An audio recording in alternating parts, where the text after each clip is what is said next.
On Tuesday, U.S. stocks faltered as investors weighed the remarks by Federal Reserve Governor Brainard, who indicated policymakers were ready to act more aggressively to rein in inflation.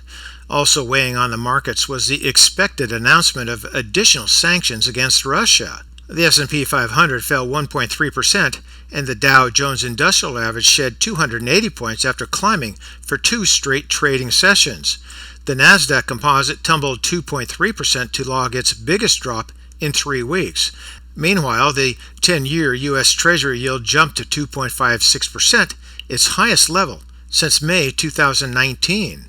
And Governor Brainard, who is awaiting a confirmation vote to serve in the central bank's number 2 role, said at a conference on Tuesday that the Fed can raise interest rates more aggressively to dampen the high rate of inflation, and that appears to be enough to give the markets indigestion. Of course, the markets are also trying to calculate the cumulative risk of a recession. However, today, we're going to focus on a request from the ambassador. The ambassador has asked me to look at the iShares Russell Mid-Cap Growth ETF. However, since this ETF fastball does not show up well with our charts, the ambassador has slow-pitched me the Vanguard Mid-Cap Growth ETF, and the symbol is VOT, and the Vanguard Small Cap Value ETF, and that symbol is VBR. And these ETFs are good as they show how growth stocks are in a different part of the cycle versus value stocks. So, let's take a look.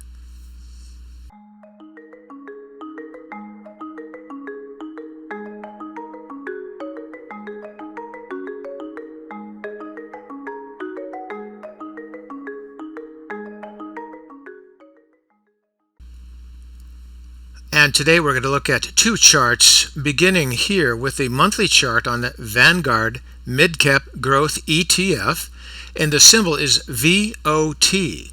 And we only need to take a look at the monthly chart on both of these simply because I think you'll see soon enough where they are in the cycle. Now, just moving through here, you can see that the VOT has dropped down to the 50 EMA in several places. More recently here, actually here too, I missed. And then we're right now riding on the 20 EMA. Perhaps we go down to the 50, but only time will tell. But let's go ahead and look here. First, there's the top. The move came on down, and we had a couple of periods where we went well below that 20 EMA, but it looks like we're sitting right on the 20 EMA more or less right now. So is it going to break down once again, or are we going to move and head up higher? Well, let's see what this chart shows. Moving into the oscillators, the volume is not going to show us too much here, but here in the MAC, at least to me, it's very conclusive that the separation between the slow line there and the fast line here is continuing to accelerate. And to me, it's always bad news for a move to top out here and then for the fast line to come through, slice right through that slow line and head on down with such elevation. Even though there's a lot of strength still in these stocks, you get that stock market gravity that takes hold and pulls these down, and it can pull down fast. And right now, the fast line is accelerating. Moving here into the histogram, you can see as well, very nice rollover here, and then the continual slide on down and more steepening in the last, say, few months or so. We're at a -4, which is fairly negative, more negative than it has been going all the way back here in this chart. So, being that there is no sign, at least in the MAC up here, no sign of any bottom or basing, and certainly no sign here in the histogram of any bottoming and basing, I say that we have at least volatility ahead, maybe still some more downside. And this is what you're going to want to look for when you see some bottoming basing.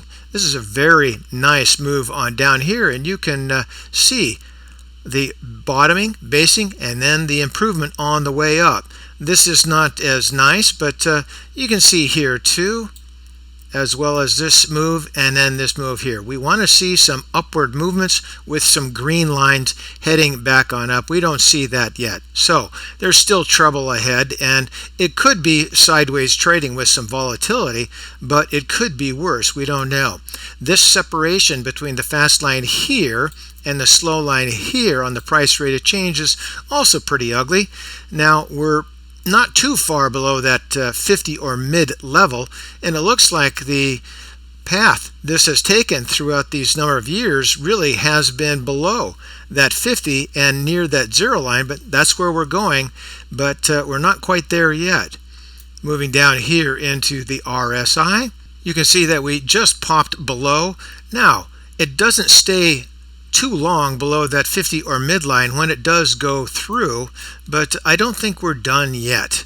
Now into the stochastics, you can see here as well, certainly when the moves come down, they don't stay down here very long. In fact, we only have this example here in 2016 that came through.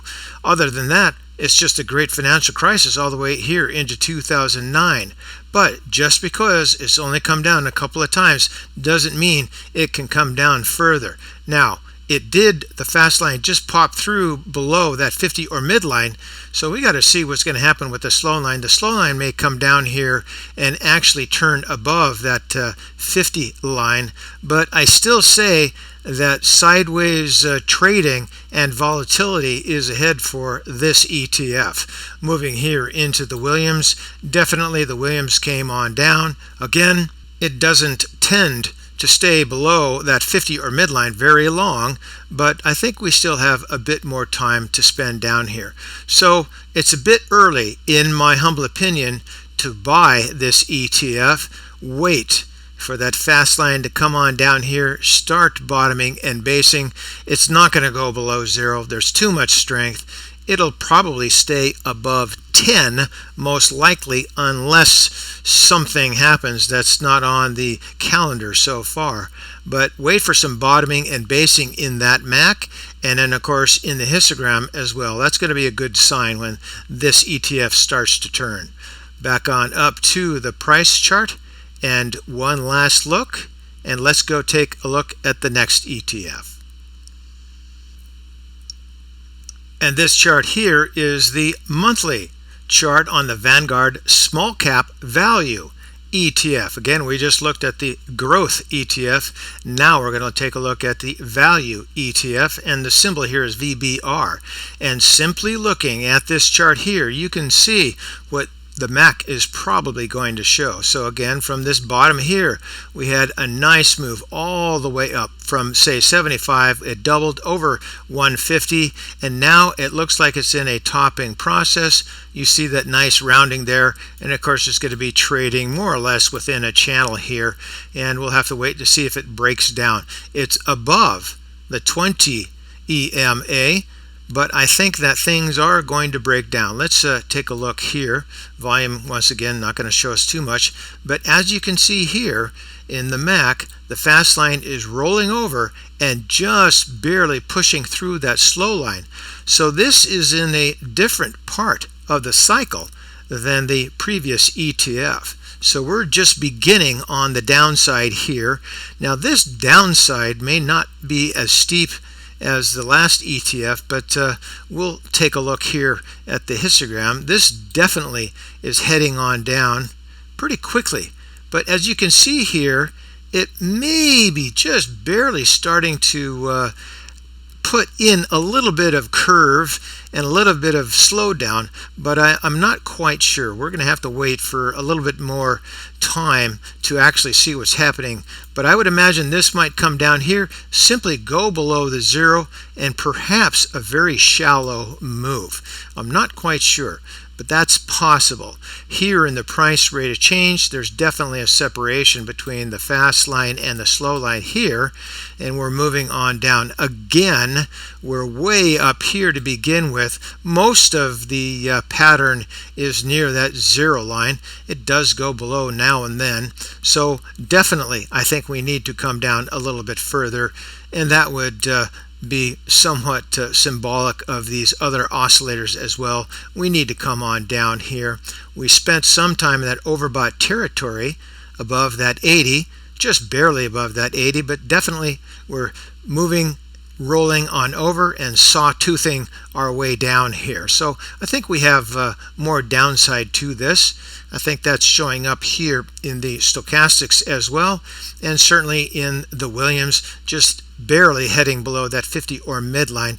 I think we have more downside to go. Looking back at some of these examples, it's not uncommon to hit below that negative 80 into that oversold territory. So I kind of would be looking for that before I was looking to do any buying on this. This definitely is evolving on the downside.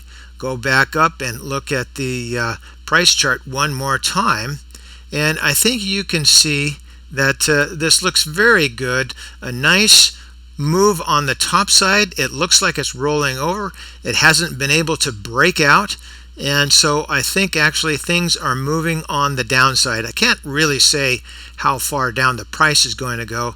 I just have to watch the MAC and the histogram, and that will give you a pretty good idea when the bottoming and basing on this is going to develop and evolve. But also watch that Williams, see if the Williams goes all the way down into that oversold territory.